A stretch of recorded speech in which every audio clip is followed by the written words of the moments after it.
It's now time for In Perspective.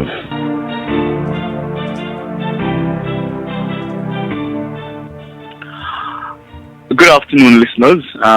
So good to be back with you after I think about 2 weeks away. And unfortunately, it's not been a very positive week in Jamaica. It was Nelson Mandela, listeners, who said that there can be no keener revelation of a society's soul than the way in which it treats its children.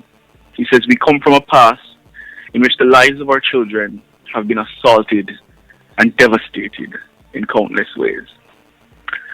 And this past week in Jamaica, an act that I personally consider one of unspeakable brutality was perpetrated against Jamaica's children. And quite outside of those 3 young people who were killed, I personally believe this is an assault on the innocence of Jamaica's youth generally. And I'm led to ask listeners, what is the state of our nation's soul this afternoon? What is the state of our country, the moral fabric? And when people use moral fabric, they often use it to police other things. But I want to talk about moral fabric insofar as the love, the compassion, the sense of citizenship, yes, that we hold towards each other. What is the state of that this afternoon? And there are some, I notice, who have questioned why people are talking, right? Why are people expecting, for example, a government minister to issue a statement? And I'm saying, listeners, maybe the problem is that enough of us aren't talking.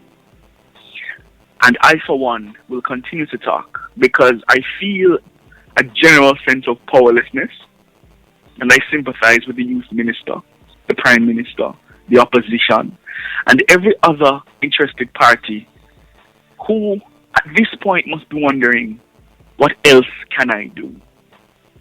Listeners, we are being beaten into silence, and we're being made complicit in our own decline, a murderous decline as a country.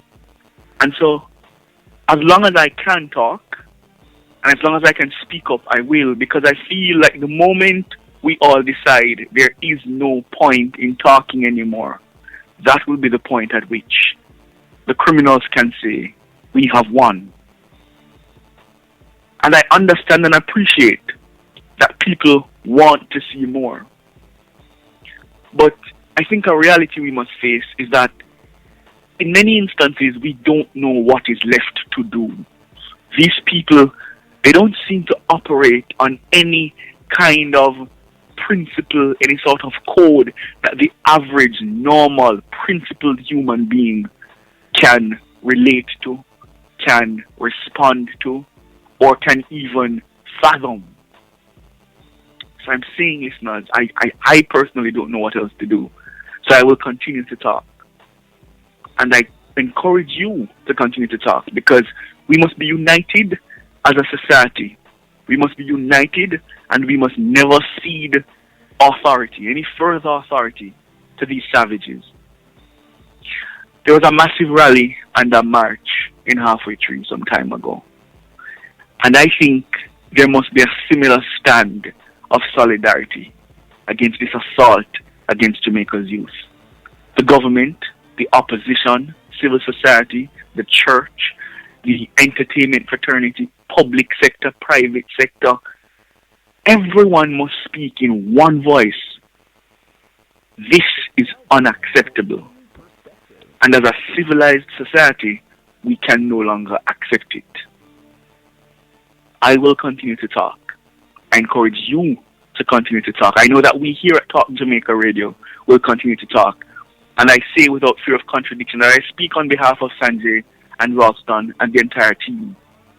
We cannot allow these savages to advance any further. And the moment we stop talking, the moment we stop condemning these heinous acts of violence, is the moment that we have ceded control and we have become complicit in our own murderous decline as a country. We must never allow that to happen. there can be no keener revelation of a society's soul than the way in which it treats its children. And that's In Perspective. That was In Perspective.